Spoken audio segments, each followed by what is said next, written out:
여러분 지난주 말씀이 사람을 더럽게 하는 것이었습니다. 무엇이 사람을 더럽게 합니까? 예. 사람의 입으로 들어가는 것이 사람을 더럽게 하는 것이 아니라 사람의 속에서 나오는 것이 사람을 더럽게 합니다. 유대인들은 정결 규례가 있어서 이런 음식은 더럽고 이런 음식은 더럽지 않다. 요즘 할랄 식품 아시죠? 할랄 식품. 그게 유대인 정결 규례에 의한 음식들이에요. 그래서 지금 이슬람 사람들은 할랄 음식을 먹어요.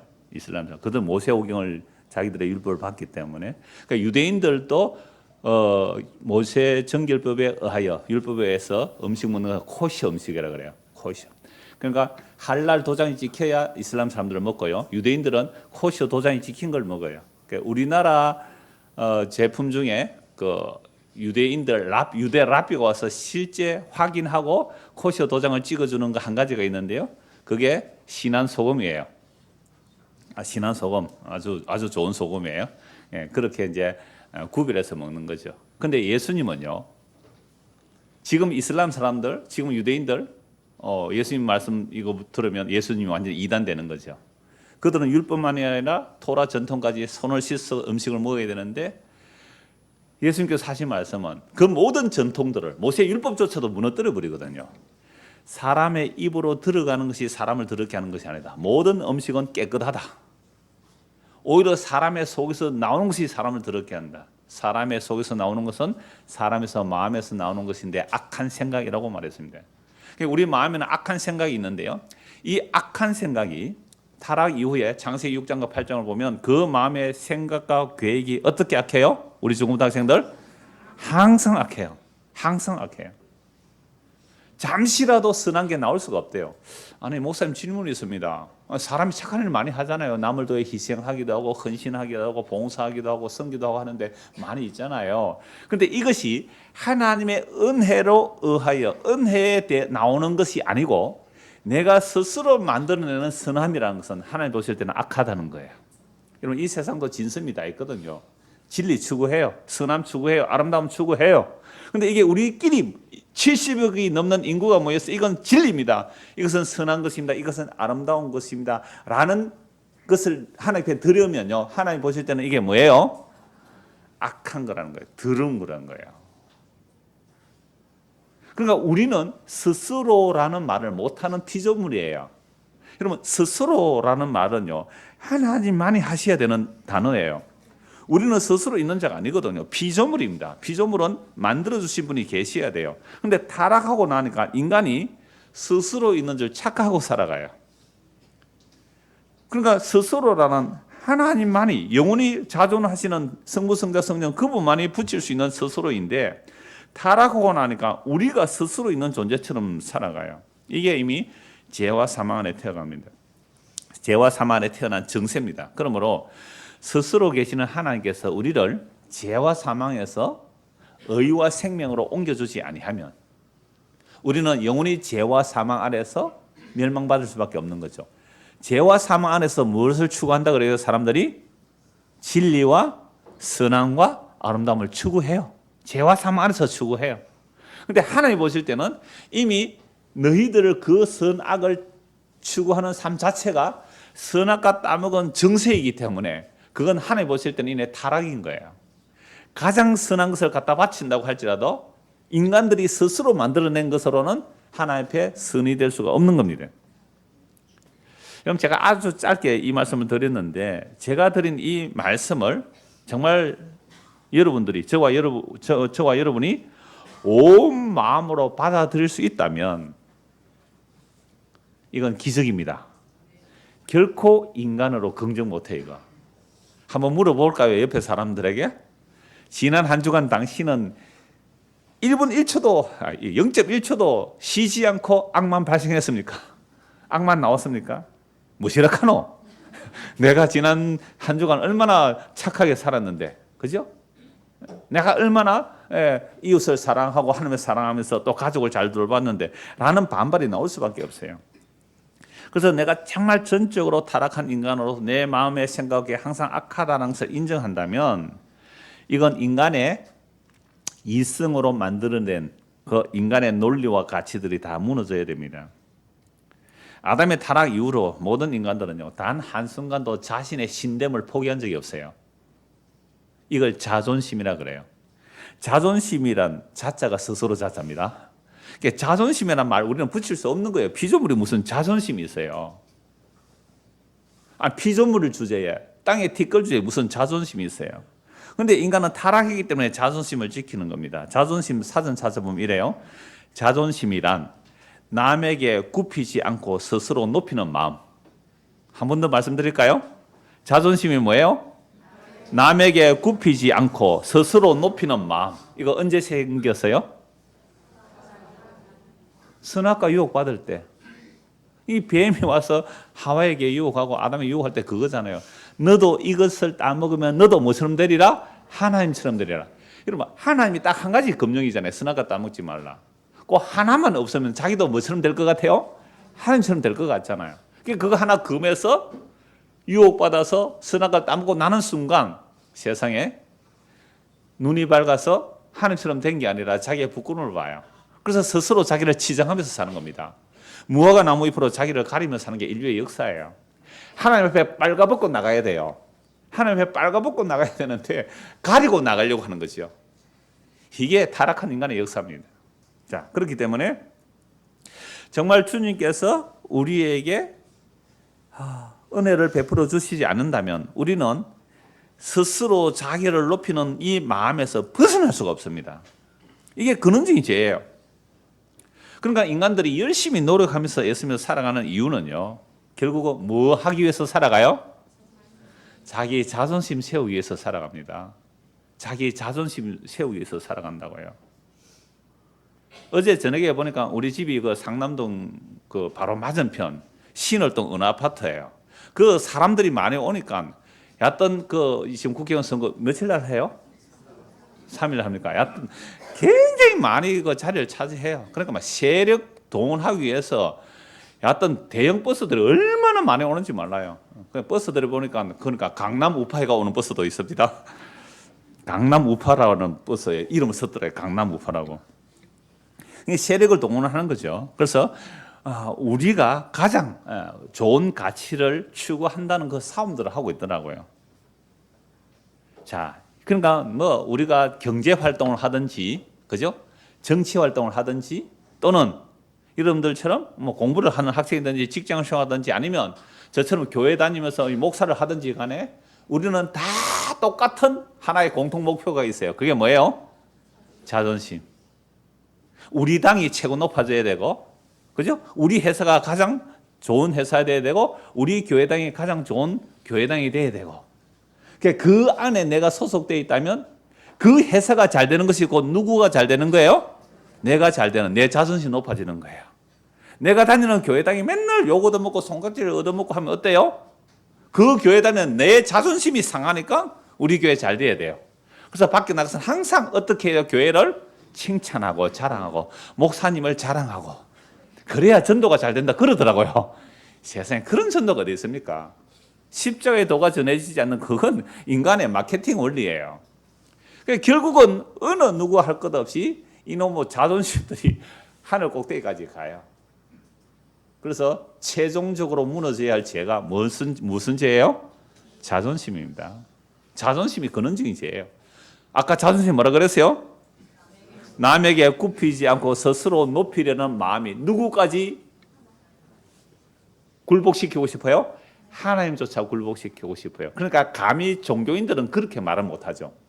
내가 하나님을 굴복시키겠다는 그 말은 차마 못하지만 어떻게 하나님을 굴복시킵니까? 종교인들은 신에게 정성을 바쳐서 내 뜻을 이루어 달라고 하면 그거 하나님이 나에게 뭐 한 거예요? 내 정성에 굴복한 거예요. 방법은 다르지만 결국은 내 자존심으로 하나님을 굽히고 굴복시키겠다는 요 마음으로 어디를 다닙니까? 우리는 교회를 다니고 있죠. 그래서 그런 교회를 절간이라 그럽니다. 원래 절간은 그렇게 하지도 않지만 진짜 절간은 그렇게 안 해요. 그러니까 종교든 무엇이든 간에 인간은 이미 선악과 따먹은 정체가 나오니까 남에게 굽히지 않고 스스로 높여서 자기가 신이 되고자 하는 이 마음이죠. 자, 그런데 오늘 말씀을 보면 우리가 흔히 말하는 자존심이 다 날아간 한 여인이 와요. 이걸 뭐 자존심을 굽혔기 때문에 구원을 얻었다 그런 얘기 아니에요. 이걸 방법론적으로 얘기하면 우리는 또 이렇게 말해요. 그래, 나도 자존심 낮춰서 예수님의 무릎 꿇어가 내 소원 이루어야지. 이건 또 뭐예요? 또 다른 자존심이에요. 그래서 한 여인이 등장합니다. 유대인들이 개로 취급하는 그 스로보니게 헬라의 여인이 등장합니다. 오늘 보면 24절 보십시오. 예수께서 같이 한번 읽읍시다. 예수께서 일어나사 거기를 떠나 두로 지방으로 가서 한 집에 들어가 아무도 모르게 하시려나 하나 숨길 수 없더라. 지금 바로 앞에 우리가 지난주 본 내용을 3주에 걸쳐서 봤는데요. 그러니까 이 수많은 이 갈릴리 지역이에요. 이 가버나움 지역과 갈릴리 호수 지역. 이 갈릴리 지역은요. 예루살렘 사람들이 볼 때는 갈릴리는 아주 이방인과 접근해 있는, 이방인과 섞여 사는 아주 안 좋은 동네로 봐요. 근데 갈릴리보다 더 안 좋은 동네가 두로라는 것이죠. 두로는 완전히 이방인 지역입니다. 그러니까 예수님께서 일어나서 그 길을 떠나 갈릴리 지역을 떠나 두로 지방으로 갑니다. 이 두로는 갈릴리 호수에서 북서쪽으로 지중해 바닷가에 있는 도시예요. 이 두로 지방이 구약 속에 굉장히 많이 나타납니다. 자, 그건 좀 이따 말씀드리고요. 두로 지방으로 가서 한 집에 들어가 아무도 모르게 하시려 하나 숨길 수 없더라. 여러분, 예수님 왜 아무도 모르게 하시려요? 어디 들어가시는데? 예, 뭐 피곤하신 것도 맞아요. 식사를 기를도 없었거든요. 그래서 쉬시기도 하고 식사도 하고 또 제자들에게도 좀 쉬라고도 하시잖아요. 그래서 조용히 들어갔는데 숨길 수 없어요. 예수님 가는 곳은 어디나 인산인해를 이룹니다. 왜? 예수님 만나 병 고침 받으니까 소원이 이루어진다고 생각하니까 무수한 사람들이 들어가니까 숨길 수가 없는 거예요. 이때 더러운 귀신 들린 어린 딸을 둔 한 여자가 예수의 소문을 듣고 곧 와서 그 발 아래에 엎드리니. 자, 두로는요, 유대인들이 생각하면 이방인 지역은 항상 더러운 땅이에요. 더러운 땅에 어떤 사람이 있어요? 어떤 귀신이에요? 더러운 귀신. 예, 더러운 땅, 이방인의 땅에서 더러운 귀신 들린 어린 딸을 둔 한 여자가 예수의 소문을 듣고 곧 와서 그 발 아래에 엎드립니다. 자기 딸이 더러운 귀신이 들리는데 고칠 수가 없었겠죠. 이 의사, 저 의사 뭐 소용이 없었겠죠. 그래서 그 두로 지역에 예수님이 오셨다는 소문을 듣고 예수님의 발 앞에 엎드립니다. 예수의 발 앞에 엎드리는 거죠. 자, 그러면 이 두로 지방이 어떤 곳인가 좀 말씀을 드리려고 하는데요. 여러분, 두로 하면 두로 왕 이름 생각하고 안 나요? 두로 왕 히람. 히람이 어떤 사람이었어요? 다윗이 자기 궁전을 지을 때 백향목을 보내주는 사람이에요. 그 다음에 솔로몬이 성전 지을 때에 백향목과 석수와 목수를 보내주는 사람이에요. 그러니까 이 두로왕 히람과 다윗과 솔로몬 시대는 사이가 상당히 좋았습니다. 이 두로왕 히람과. 그래서 솔로몬이 그 두로왕에게 이제 보상을 해주죠. 기름과 뭐 밀가루를 보상해주고 또 두로왕에게 나중에 성읍을 이렇게 맥성읍을 주니까 에휴, 이게 줍니까? 뭐 이렇게 이제 그런 내용들이 성경에 많이 나와요. 자, 두로왕은요, 그 지중해 바닷가이기 때문에 무역을 해서 굉장히 강한 나라가 돼요. 그러니까 무역을 해서 돈이 얼마나 많은지 천년적인 요새를 쌓고 뭐 바닷가에 정말 성을 쌓고 아무도 이렇게 공격할 수 없는 그런 단단한 나라가 되어 있죠. 굉장히 부를 가지고 있어서 심지어 그 예수님 당시에도 이 당시에도 그 두로 지역의 경제력이 뛰어났기 때문에 갈릴리 지역 사람들을 지배하고 경제력으로 지배하고 있는 거죠. 이 갈릴리 사람도 두로 사람 안 좋아하죠. 경제적인 어떤 착취를 당하고 있기 때문에. 그런데 구약 시대의 두로 왕이 어느 정도로 높았느냐? 에스겔 28장 2절 보면 이런 말씀이 있습니다. 두로 왕의 마음에 이렇게 말해. 나는 신이라. 내가 하나님의 자리 곧 바다 가운데 앉아 있다. 나는 신이다. 여러분 어느 정도로 대단해져야 나는 신이라 할 수 있을까요? 돈이 많고 그 다음에 성벽이 튼튼하고 군인이 강하고 누가 쳐들어오도 망하지 않을 그런 나라가 돼야 뭐라고 해요? 나는 신이다 그럴 수 있잖아요. 별 볼 일 없는 사람이 나는 신이다 그러면 에게 네가 뭐 이렇게 하네요. 진짜 두로 왕은 그렇게 말할 만큼 나는 신이라 그랬어요. 이런 아하수에로 왕, 크세서 그 정도 되면 뭐예요? 나는 신이다가 아니죠. 어떤 신이다? 나는 자비한 신이다. 나는 자비한 신이다. 300년 보면 잘 나와요. 그 사람이 그 에스더의 남편이 됐다니까 화가 좀 납니다만 자비하는 왕이다. 그러니까 자기에게 항복만 하면 너희들의 종교를 인정해 줄 테니 나에게 항복하라는 거 아니에요. 이 정도 돼야 나는 신이다 할 만하죠. 그러니까 두로 왕이 나는 신이다라고 해요. 그때 하나님 말씀이 이렇게 합니다. 네 마음이 하나님 같은 채하여도 사람이요 신이 아니라 라고 하면서 심판을 말씀하세요. 그래서 이 두로는 완전 피해가 되어버립니다. 나중에 강대국에서 이제 심판이 되는데요. 자, 그런데 이 두로 왕의 마음이 사실은 오늘 저와 여러분의 마음이에요. 우리도 형편이 안 돼서 이렇게 살아가지 누구든지 두로 왕의 자리에 앉았다면 뭐라고 말할까요? 나는 신이다. 나는 신이다. 솔직히 그렇게 되고 싶지요? 아니, 교회에 왜 나왔어요, 우리가? 기도해서 뭐 하고 싶었어요? 나는 신이다 하고 싶었잖아요. 그러니까 하나님께 뭐 정성 바쳐서 기도해서 기도 응답 하나님을 뭐 하고 싶었어요? 굴복시키고 싶었단 말이에요. 하나님을 굴복시켰어요. 시키고 싶어요. 그냥 형편이 안 돼서 이렇게 살아가지 나는 신이라고 살아가고 싶은 것이 사람의 본성입니다. 그런데 이런 두로가 예수님 당시에도 여전히 갈릴리 사람을 경제적으로 지배하고 있으니까 유대인들은 두로 사람 좋아할 리가 없어요. 자, 그럴 때 이 두로에 예수님이 가셨단 말이에요. 이 두로에 예수님이 가셨어요. 예수님께서 그 두로에 가셨는데 그 더러운 땅 이방인 지역에 갔는데 누가 와요? 더러운 땅에서 더러운 귀신 들린 어린 딸을 두는 한 여자가 예수님의 소문을 듣고 예수님의 발 앞에 어떻게 합니까? 엎드립니다. 예수님의 발 앞에 엎드려요. 그리고 유대인들은 이방인 땅을 더러운 땅으로 봅니다. 그래서 26절 보십시오. 그 여자는 헬라인이요. 이방인이란 말이죠. 그 헬라인이요.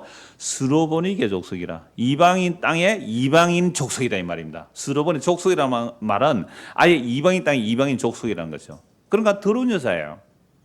그런데 이 더러운 여자가 딸도 더러운 귀신이 들렸습니다. 그래서 자기 딸에게서 귀신 쫓아내 주시기를 예수님께 간구합니다. 예수님의 소문을 들었죠.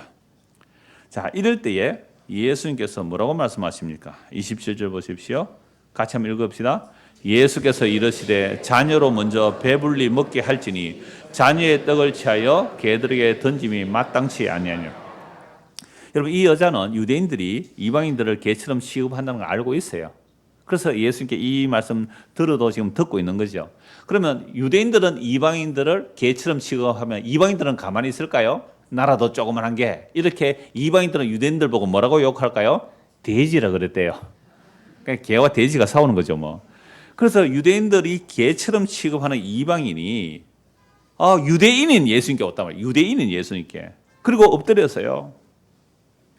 우리 딸이 귀신 들렸습니다. 제발 좀 고쳐주십시오라고 간구를 하죠. 엎드려요. 예수님의 발 아래. 여러분, 예수의 발 아래 엎드렸단 말이에요. 그러니까 이 여인이 얼마나 기구해요. 딸이 귀신 안 들렸으면 예수님의 발 앞에 오지도 않았을 거고, 유대인, 자기를 개처럼 취급하는 그 유대인들의 발 앞에 엎드렸어요. 자기를 개처럼 취급하는 유대인의 발 앞에 엎드렸어요. 이게 단지 자기 딸의 병들은 그 절박함 때문에 이렇게 고쳐달라고 왔다면 물론 모성애가 그럴 수 있어요. 그렇게 해서 딸을 고칠 수 있을 거예요. 그럼 자존심은 뭐고 다 날아가고 정말 이렇게 간절한 모성애를 발휘해서 예수님 발 앞에 무릎 꿇어서 고침받았다 이러면 그 사람의 모성애가 칭찬받아야 돼요. 근데 성경 그 얘기를 하는 게 아니거든요. 제가 두로왕 이야기한 이유가 그거예요. 나는 신이라. 우리가 환경과 여건이 안 돼서 내가 신이라 못할 뿐이지 다들 마음속에는 한 신씩 하고 있어요. 한 신을 전부 다 한 신을 하고 있단 말이에요. 그래서 내가 작은 권력을 가지면 작은 권력 가지고 그 자리에서는 왕노릇 하고 있어요. 호랑이 없는 굴에 누가 왕노릇 해요? 여우가 왕노릇 하는 것이잖아요. 엄마 아빠 거기 가면 제일 큰 성미가 혜밀이 괴롭히지 않나? 그러진 않아요. 좋은 오빠예요, 그 정도는. 그러니까 우리는 항상 내가 왕노릇 하고 싶어요. 나는 왕이로소이다. 그러한 자가 나를 개처럼 취급하는 유대인에게 나가는 것도 끓인데 나를 개처럼 취급하는 유대인의 발 앞에 엎드렸다고요. 그러니까 이 여자에게 그 더러운 귀신이 들려서 그 환경을 허락하신 것은 하나님의 섭리예요. 그리고 그렇게 해서 이 여자가 예수님의 발 앞에 엎드리도록 해서 결국 뭐 하려고요? 예수님이 누구신지 드러낼 뿐만 아니라 유대인들이 전통으로 하나님의 말씀을 피하는 그들을 지금 책망하고 있는 겁니다. 더더구나 오늘 복음을 듣는다고 모인 저와 여러분들을 책망하는 모습이 이 수르번의 여인이에요. 그러니까 이 여인을 통해 하나님께서 우리에게 계시할 내용이 있는 거죠. 야, 이 여인이 자존심을 다 무너뜨리고 예수님의 발 앞에 엎드려서 병 고침 받았더라. 그러니까 우리도 지금 정성을 다하여 예수님의 발 앞에 엎드리면 여러분의 소원이 성취됩니다. 아멘, 할렐루야. 이렇게 나가는 게 아니란 말이에요. 정말 예수님이 누구신지, 이 예를 들어서 예수님은 뭘 보여주는지, 어떻게 예수의 발 앞에 꿇게 되는지 이걸 보여주는 거예요. 그래서 예수님께서 아예 무시하는 거죠. 27절. 예수께서 이르시되 자녀로 먼저 배불리 먹게 할지니 자녀의 떡을 취하여 개들에게 던짐이 마땅치 아니하니라. 자녀는 유대인들입니다. 예수님께서 유대인이고 유대인의 구원이 우선이에요. 그래서 예수님은 나중에 제가 마태복음 이 편구절 찾아보겠습니다만은 인자는 이스라엘의 잃어버린 자를 찾으러 왔다 그래요. 예수님 왜 오셨어요? 이스라엘 잃어버린 자. 그러니까 우리는 1차 대상이 아닙니다. 이스라엘의 잃어버린 자가 1차 대상. 그래서 예수께서 제자들을 보내면서도 누구를 찾아가라고요? 이방인의 땅에 가지 말고 어디로요? 이스라엘의 잃어버린 자를 찾으러 가라. 예수 오시는 이유는 유대인 이스라엘의 잃어버린 자가 우선이에요. 그런데 그 이스라엘이 거절해요. 구원받기에 합당한 자로 자처하지 않았어요. 그래 구원받기 합당하다는 말은 누구 앞에 무릎을 꿇어야 돼요? 예수의 무릎 앞에 무릎을 꿇어야 돼요. 예수의 발 앞에 무릎을 꿇어야 되는데 세상의 유대인의 전통으로 율법으로는 예수의 발 앞에 무릎 꿇을 마음이 안 생기는 거죠. 왜요? 예수님은 율법 제대로 안 지키는 것으로 보여요. 전 갈릴리 나사렛 출신 예수에 내가 무릎을 꿇는다니 내가 누군데 내가 감히 대제사장으로서 내가 서기관으로서 바리새인으로서 내 의가 있는데 뭐 예수의 발 앞에 뭐 세리 제이 창기들과 올린 그 예수의 발 앞에 내가 무릎을 꿇는다고? 그러려니 차라리 뭐 하자? 죽여버리자 예수를. 여러분 우리 인간의 자존심이란 게 이 근원적인 죄가 예수를 죽이는 죄란 말이에요. 예수를 죽이는 죄요. 그래서 예수님께서 자녀의 떡, 저 유대인들이 먹을 떡을 먼저 자녀들이 배불리 먹어야 된다. 먼저 자녀로 먼저. 여기에 또 소망이 있긴 해요. 먼저니까 자녀들이 배 다 부르면 뭐요? 이방인들도 먹을 수 있겠죠. 그래서 요한복음 6장에 오병이어 기적이 일어나죠. 7장에 이 내용이 있는데 8장에 뭐가 나와요 또? 4,000명 먹는 음식이 나온다고요. 그러니까 이건 떡의 이야기가 아니에요. 예수를 먹고 마심으로 생명을 얻는 일이 유대인들에게 먼저예요. 근데 유대인들이 거절을 함으로 유대인들이 불순종하여 꺾임으로 인하여 이방인은 우리에게 혜택이 주어진 거예요. 그러니까 이 정도로 우리의 마음이 낮춰지는 것. 이게 복음이 들리는 일이죠. 그래서 이걸 이미 이방인 스로본의 예언에게 먼저 보여주는 겁니다. 그래서 이 마가복음의 이런 사건들은 결국 나중에 바울이 복음을 듣고 나서 이방인의 사도가 되고 이방인들의 복음에 증거되는 아주 중요한 내용이 되는 거죠. 그래서 다시 27절 보십시오. 예수께서 이르시되 자녀로 먼저 배불리 먹게 할지니 자녀의 떡을 취하여 개들에게 던지면 마땅치 아니하니라. 여러분 이 여자 보고 지금 예수님 뭐라고 말씀하신 거예요? 너는 개다라는 거잖아요. 야, 과연 이 말씀 듣고 여러분들이 절박한 문제로 예수님께 나왔을 때에 지금 참자, 꼭 참자. 우리 딸이 급하니까 꼭 참고 이런 마음으로 이 말씀을 받아들였을까요? 아니요. 진짜로 자기가 뭐라고요? 개다라고 했어요. 이게 옳습니다. 몇 주 전에 찬송인데 오늘 본문과 연결돼서 한 번 더 오늘 찬송해요. 주여 옳습니다. 너 개다. 주님 옳습니다. 저는 이게 이 여인의 믿음이 아니에요. 이 여인의 물론 네 믿음이 크다고 하지만 이 믿음을 주시기까지 하나님께서 뭘 하신 거예요? 작업을 하신 거예요. 하나님이 작업을 하신 거예요. 그래서 예수님의 발 앞에 엎드려서 넌 개다. 예, 옳습니다. 라는 고백이 나오도록 하나님께서 조치하신 거예요. 그러면 이 여인의 마음이 얼마나 낮춰져야 되겠습니까? 아까 두로 지역입니다. 두로의 왕이 뭐라고 했어요? 나는 신이다 했잖아요. 그 신의 자리에서 내려와야 돼요. 그 신의 자리에서 낮춰져야 돼요. 그 높아진 자리에서 마음이 낮춰져야 돼요. 어느 정도로 낮춰져야 돼요? 나는 신이다 하고 있는 자가 하루아침에 너 개다라고 할 때 주여 내가 개 맞습니다 하고 그 주님의 발 앞에 엎드리는 것, 이게 믿음입니다. 그래서 이런 믿음은 우리에게서 나올 수 없기 때문에 뭐라고 해요? 은혜의 선물입니다. 주여 옳습니다. 주여 옳습니다. 나 개 맞습니다.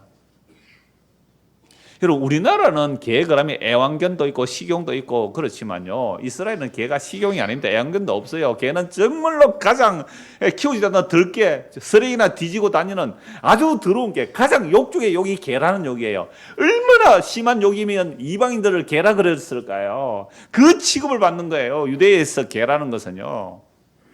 그런데 예수님께서 그 여인에게 절박해서 딸 때문에 왔는데 그 여자에게 자녀들이 먹을 떡을 개들에게 던짐이 마땅치 않다. 28절 같이 읽읍시다. 여자가 대답하여 이르되 주여 옳소이다마는 상 아래 개들도 아이들이 먹던 부스러기를 먹나이다. 너무 놀라워요. 주여 옳습니다. 옳습니다. 나 개 맞거든요. 근데 개들도 그 주인의 아이들이 떡을 먹다가 그 상에서 떨어지는, 바닥에 떨어지는 더럽다고 안 먹는 그 떡 부스러기 개들이 핥아 먹지 않습니까? 나는 그 개 같은 자이오니 주여, 그러니까 그 긍휼을 베풀어 주소서. 세상에 이런 믿음이 나올 수 있을까요? 얼마 전에 등록하신 분이 이렇게 말씀하셨어요. 제가 잘 오지 말라 그러니까 이 카메라로 보니까 이 복도가 자리가 비어 있더래요. 복도가 자리가 비어 있어서 저는 자리 없으면 신문지라도 깔고 앉겠습니다 하고 등록을 하시더라고요. 신문지라도 깔고 앉겠다고. 아직 신문지 깔고 자리에 앉아 많이 있습니다, 이게. 저 뒤에 오늘 널널하잖아요. 지금 신문지 깔 자리 많이 있어요. 그런데 제가 만약에 진짜로 그렇게 한번 취급을 해볼까요? 당신이 앉지 말고 신문지 깔고 앉았어 하고만 제가 막 미안한데 개처럼 취급했습니다. 오시겠어요, 그래도? 아이고, 오신대요.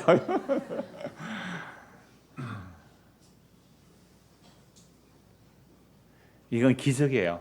정말 기적이라는 말은 우리 인간의 이성의 논리로 아무리 생각해도 이해가 안 될 때 그걸 기적이라 그러고 신비라 그래요.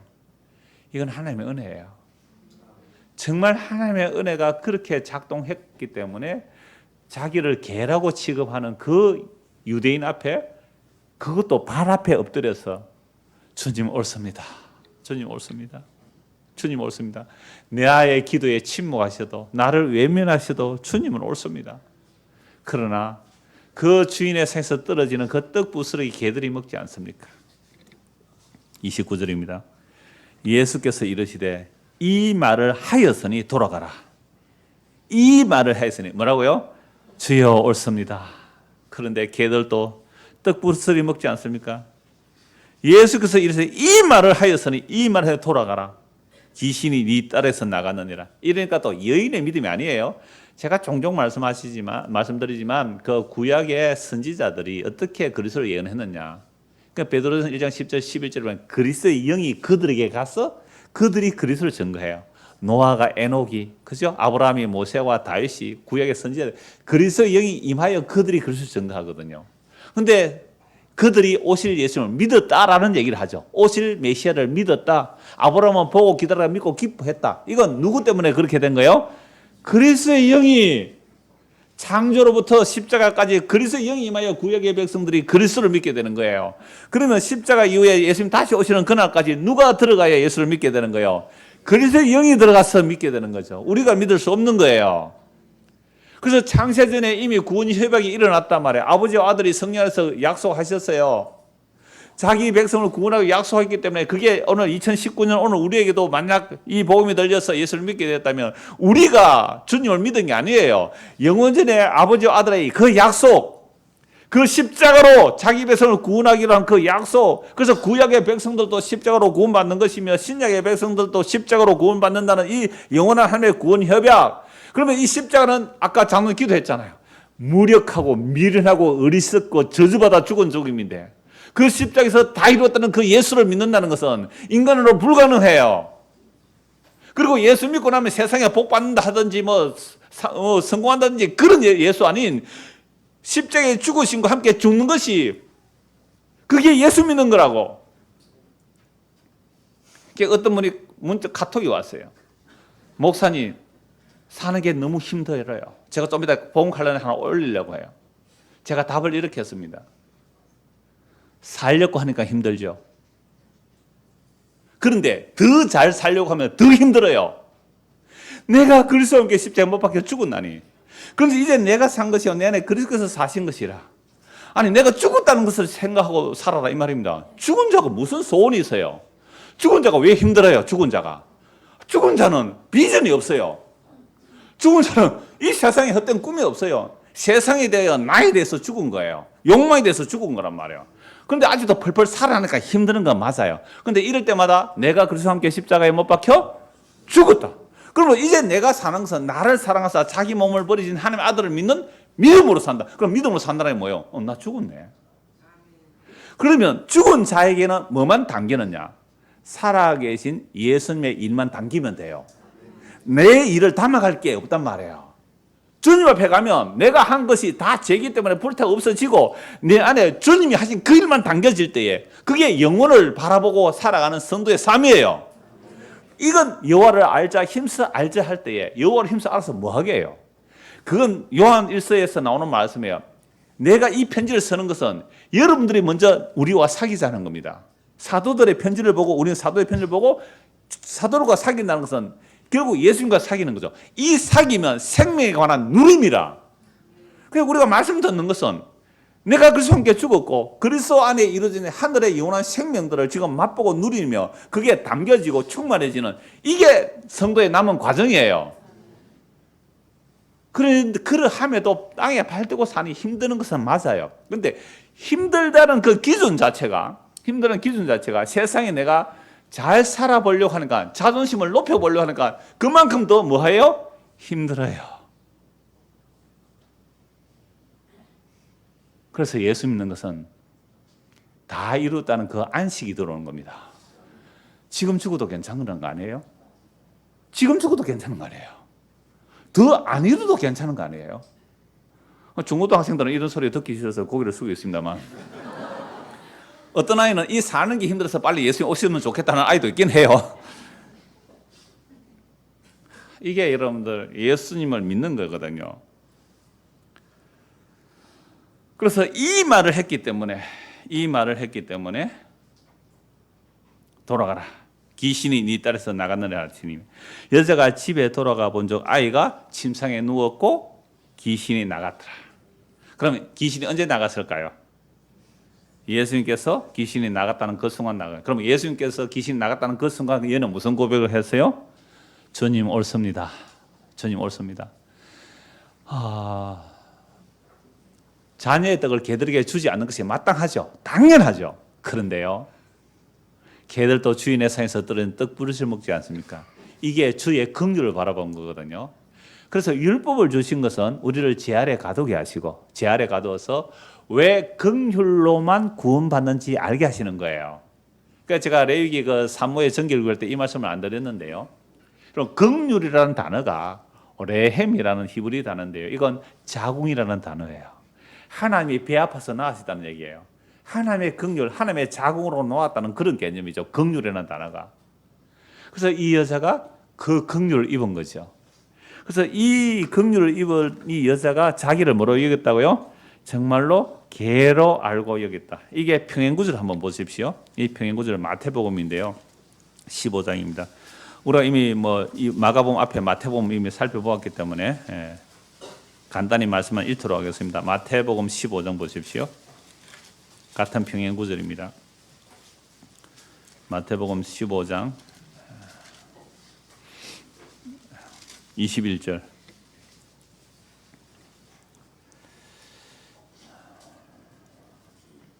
예수께서 거기서 나가사 두로와 시돈 지방으로 들어가시니 가나안 여자 하나가 그 지경에서 나와서 소리질러 이르되, 자, 이 헬라인 스로보네인이죠. 가나안 여자가 그 지경에서 나와서 소리질러 이르되, 주 다윗의 자손이여 나를 불쌍히 여기소서. 놀라운 부르짖음이죠. 주 다윗의 자손에 완전한 메시아 칭호를 합니다. 이방인 여자가.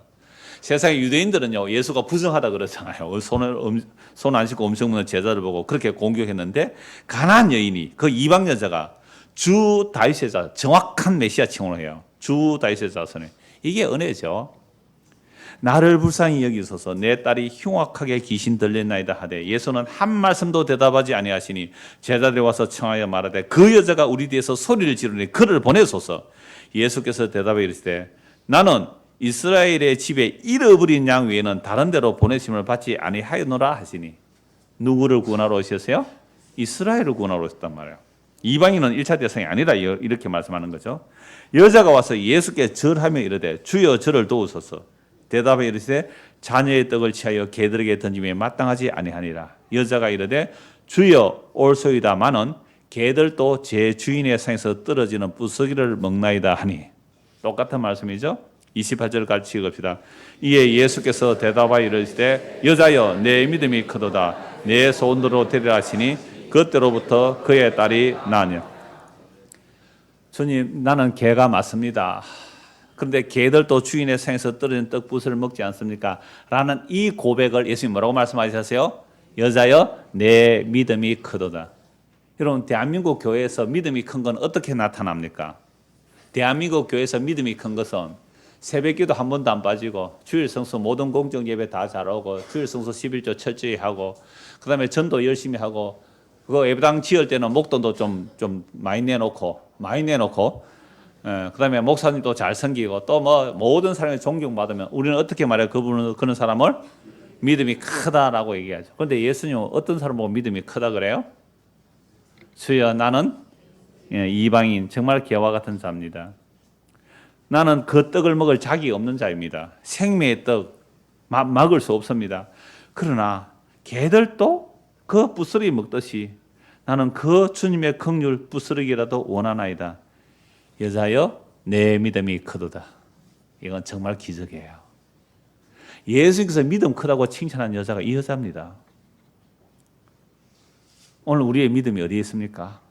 정말로 십자가 지신 그 무력한 저주받아 죽은 뻘거벗고 죽으면서 다 이루었다 하시는 그 예수님이 계시면 나는 전부가 있습니다 라는 그 마음이 되려면 이건 기적이 아니면 안 됩니다. 믿음이 아니면 안 됩니다. 그래서 믿음은 은혜의 선물이라고 그랬잖아요. 여러분 예수님 십자가 달릴 때 손에 뭐 다이아몬드라도 하나 들고 돌아가셨어요? 십자가 달릴 때 뭐 속옷 비싼 명품 속옷 입고 돌아가셨어요? 속옷까지 벗겨졌어요. 속옷까지. 가위바위보해서 그거 다 나눠 가져갔어요. 겉옷은 4조각 찢어 가져갔어요. 그 시편 22편에 나오는 그리스도의 고난에 대한 이야기예요. 그 뻘거벗고 죽은 그 예수한테 뭘 달라고 기도합니까? 유명한 이용기 씨라고 그리스 로마 신학 기록한 사람이 많은 번역한 사람이요. 이분이 자기가 청년 때에 예수 믿고 나서 너는 예수님께 세상에 속한 그 무엇을 달라고 기도를 못하겠더라는 얘기를 했어요. 왜요? 아니 십자에서 뻘거벗고 죽는 그 예수, 아무것도 없어서 죽는 그 예수한테 무슨 세상의 것을 내달라고 기도하겠느냐고. 그래서 예수님께 세상의 것 달라고 기도 못했다고 그 얘기를 하더라고요. 그 십자가에 죽으신 그 예수님, 그 예수님의 발 앞에 가서 엎드린다고요. 예수님의 제자들도 다 도망갔습니다. 예수님의 제자들도 다 도망갔어요. 그 예수님에 누가 엎드릴까요? 이방 여자. 유대인들이 개처럼 취급하는 그 이방 여자가 예수의 발 앞에 엎드렸습니다. 이때 예수님이 뭐라고 말씀하셨어요? 내 믿음이 크도다. 내 믿음이 크도다. 그래서 자기를 개라고 고백한 사람 두 사람 얘기만 드리겠어요. 그러니까 사무엘상 24장에 보면 사울이 기름 부음 받았지만 하나님 말씀 안 들어서 그 기름 부음이 떠나버리죠. 하나님의 신이 떠나버리니까 뭐가 들려요? 악신이 들립니다. 그래서 기름 부음 누구에게 임하여? 소년 다윗에게. 그래서 소년 다윗이 사울을 물리치고 막 백성들의 인기가 있으니까 이 사울이 다윗을 죽이려고 하죠. 그래서 사울이 다윗을 추격하다가 뭐 그 당시 동굴이 많으니까 이 왕이 체면상 아무 데서나 볼일 못 보고 동굴에 들어가서 용변을 본 거예요. 똥을 놓은 겁니다. 그래서 그 동굴 깊숙한 곳에 다윗과 부하들이 숨어 있었어요. 그러니까 다윗 부하들이 지금 옷 벗고 그죠? 볼일 보고 있으면 그건 뭐 칼로 탁 치어 죽일 수 있잖아요. 내가 죽이겠습니다. 말하지 마라. 하고 조용히 가서 겉옷을 벗어놨으니까 캄캄하니까 그 겉옷 칼로 살짝 오렸어요. 왕이 볼일 보고 나갔으면 저 밑에 갔을 때 왕이시여. 제가 왕을 죽일 의도가 없음을 이거 보십시오. 당신의 왕의 옷자락 베었습니다. 그러니까 막 사울이 그러죠. 아들아, 내가 잘못했다 막 그러잖아요. 그때 다윗이 하는 말이 이래요. 왕이시여, 한 마리 개라 그래, 자기를. 이 개와 같고 죽은 개나 다름없고 이렇게 해요. 이스라엘 왕이 누구를 따라 나왔으면 누구의 뒤를 쫓나니까 죽은 개나 벼룩을 쫓습니까? 자기를 뭐로 말해요? 죽은 개와 벼룩 한 마리로 보는 거죠. 뭐 이스라엘 왕이 죽은 개나 벼룩 같은 나를 쫓아왔습니까? 이때는 정말 주의 기름 부음이 있으면 자기를 굉장히 낮추잖아요. 자, 그런데 문제는 이게 내가 죽은 개와 벼룩 같다는 말을 함으로 나를 죽이러 온 그 왕을 죽이지 않고 옷자락 하나 뺐는데 옷자락 뺀 그것도 마음 아파거든요. 그럼 다윗이 훌륭해요, 안 훌륭해요? 여러분 그 다윗 같으면 사울 어떻게 하겠어요? 죽이든지만 못 죽이든 일반 죽이고 다리 하나 좀 잘라버리고 보내야 돼, 안 되겠어요? 자기 못 쫓아오도록. 그런데 옷자락 하나 잘란 그걸로 마음 아파요. 나중에 또 한 번 잘 때 그 창고하고 그죠? 물병을 가져가고 또 두 번이나 살려준다고. 이러니까 우리 전부 다 다윗이 어떤 사람이라고요? 훌륭한 성군이라고. 여러분, 훌륭한 성군은 아무도 없습니다. 다윗 날 때부터 죄인이에요. 마음의 생각이 어려부터 항상 악해요. 자, 그런데 어떻게 자기를 죽인 사울을 살려줬을까요? 예, 하나님의 기름 부으심으로 인한 하나님의 은혜입니다. 이게 다윗이 착해서 그런 거 전혀 아니에요. 다윗이 잘나서 그런 거예요. 그러니까 스로보네게 여인이 예수의 발 앞에 엎드리는 것도 하나님의 은혜입니다. 스로보의 능력 아니에요. 다윗 능력 아니에요. 다윗이 만약 그게 진짜로 훌륭했다면 나중에 뭘 안 했어야 돼요? 간음하고 살인 안 했어야죠. 근데 다윗 지가 왕이 되고 권력을 가지고 평안해졌을 때 뭐 했어요? 간음하고 살인을 하잖아요. 그 사건을 통하여 자기가 지금까지 그렇게 자기 원수인 왕을 안 죽이고 한 이런 일들은 모임이 고백되는 거예요. 하나님의 은혜였습니다. 그래서 시편 51편에 나는 모태의 죄인입니다. 어머니의 죄악 중에 잉태되었습니다. 모태의 죄인이죠. 모태 신앙이 어디 있습니까, 세상에. 모태 죄인이에요. 그러면서 나는 죄만 행하였습니다. 주께서 원하시는 제사는 상한 심령입니다. 회개하고 통회하는 심령을 주께서 외면치 아니할 겁니다. 요거 알고 구원받는 거예요. 무슨 다윗이 마음이 착해가 왕을 두 번이나 살려주고 얼마나 훌륭합니까? 그런 이야기가 아닙니다, 성경은.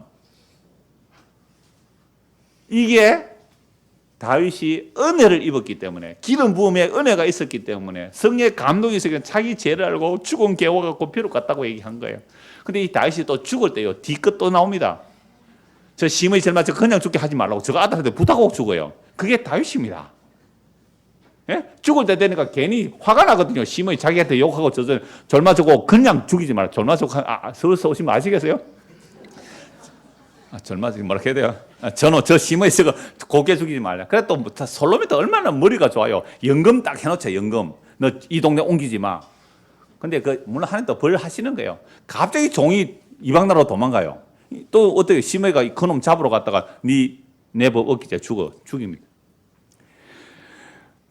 그래서 한 곳 더 이제 그 개라고 하는 사람이 있는데요. 사무엘하 9장 6절에서 8절에 이 말씀이 있어요.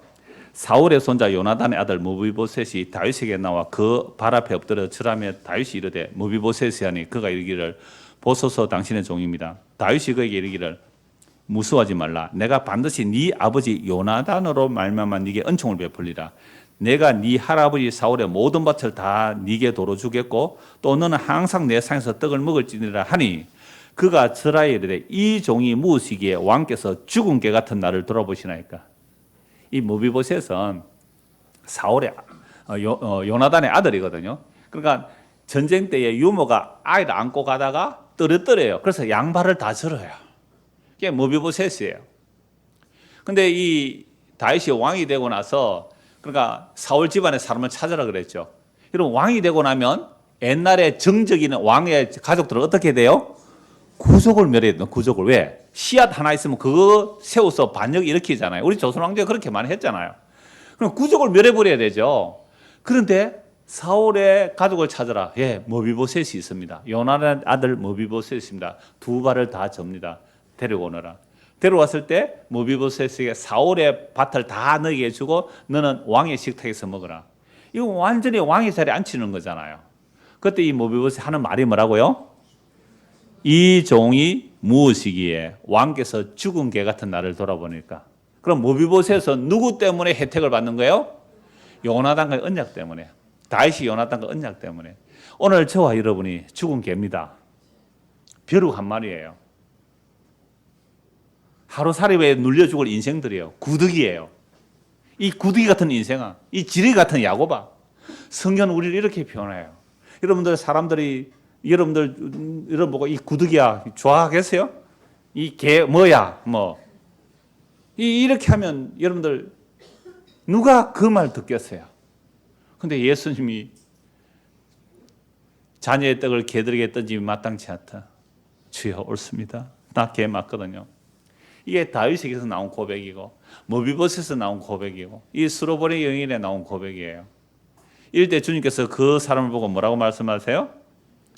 여자여 내 믿음이 크도다. 정말 오늘 저와 여러분이 자신이 개와 같은 자임을 벼룩 같고 심지어 죽은 개와 같은 자임을 아십니까? 이런 소리를 듣고 예수님을 믿고 따르겠습니까? 정말 예수님께서 우리를 어떻게 대접해도 받아들일 수 있겠습니까?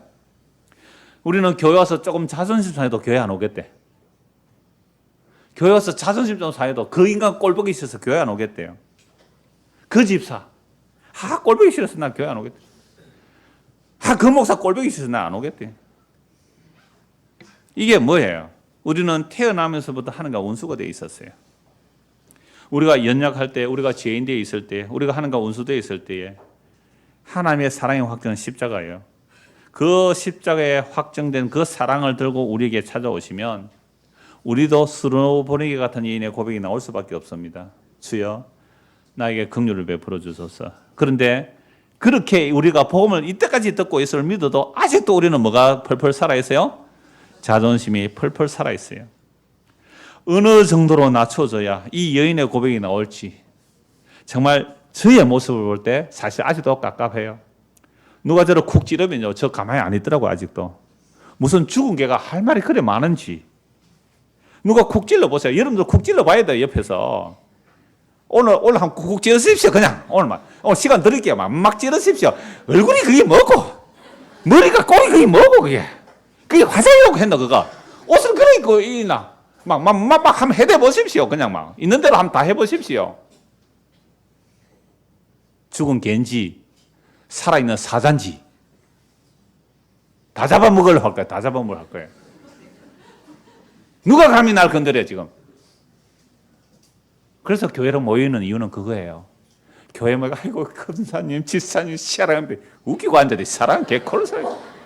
그런 헛된 종교 위선 뿌리지 말고 그냥 있는 대로 한번 다 해보세요. 오늘 저도 다 할게요. 그냥 막 깝깝합니다. 정말 깝깝해요. 그래도 소망이 있는 것은요, 주의 부르시면 후회가 없어요. 예. 그래서 주께서 부르신 자들은요, 못난 자들만 모아놨더라고요. 그래서 소망이 있습니다. 한 것 보고 말씀 마무리하죠. 고린도전서 1장입니다. 고린도전서 1장.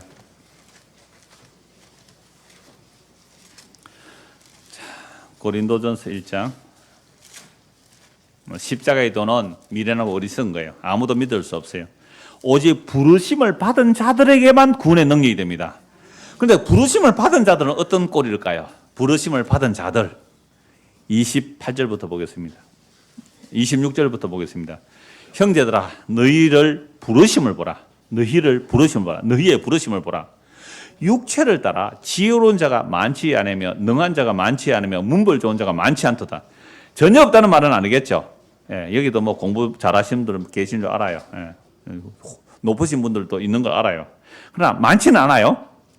그러나 하나님께서 세상에 미련한 것들을 택하사 지혜 있는 자들을 부끄럽게 하려 하시고 세상에 약한 것들을 택하사 강한 것들을 부끄럽게 하려 하시며 하나님께서 세상에 천한 것들과 멸시받는 것들과 없는 것들을 택하사 기분 나쁘네 이거 지금. 세상에 하나님께서 우리를 누구를 불렀어요? 천한 것들과 멸시받는 것과 없는 것들을 택하사. 여러분 이게 기분 안 나빠지면 구원받은 사람입니다. 자기가 어떤 영광의 자리에 있다 할지라도 이 말씀 자체가 기분 안 나쁘면 구원받은 사람이에요. 여기 대통령이 와서 앉아있다 할지라도 재벌 회장이 와서 앉아있다 할지라도 이 말씀이 기분 안 나쁘면 주여 맞습니다. 저 목사저 내보다 공부도 못하고 돈도 없고 가난한 저 사람이 저 말 하는데 아니 또 거지가 와서 여기서 전한다 할 때 그 말씀이 옳습니다. 주님 당신의 이게 주님의 말씀이에요. 주님 당신의 말씀이 옳습니다. 그 사람 구원받은 사람이에요. 근데 감히 네가 나를 제가 지난주에 말씀드렸잖아요. 수요일 전에 말씀드렸잖아요. 제가 청년에 일할 때에 제가 당신도 막 갑질하는 거예요. 갑질. 사장 부인이. 그래서 내가 문자를 하나 썼죠. 편지를. 당신 위에도 상관이 있는 줄 아시오. 그래가지고 그 다음 한판 붙었죠. 뭐. 네가 감히 목사도 아닌 주제에 나한테 훈계하느냐고. 목사대가 훈계하니까 또 다른 목사는 안 그러는데 네만 와 그러노 이러더니. 자, 세상에 천한 것들과 주여 나 천한 자보다 더 천한 자입니다. 멸시받는 것들과 저는 멸시받는 자보다 더 멸시받는 자입니다. 없는 것들은 없는 자 중에 죄가 없는 자입니다.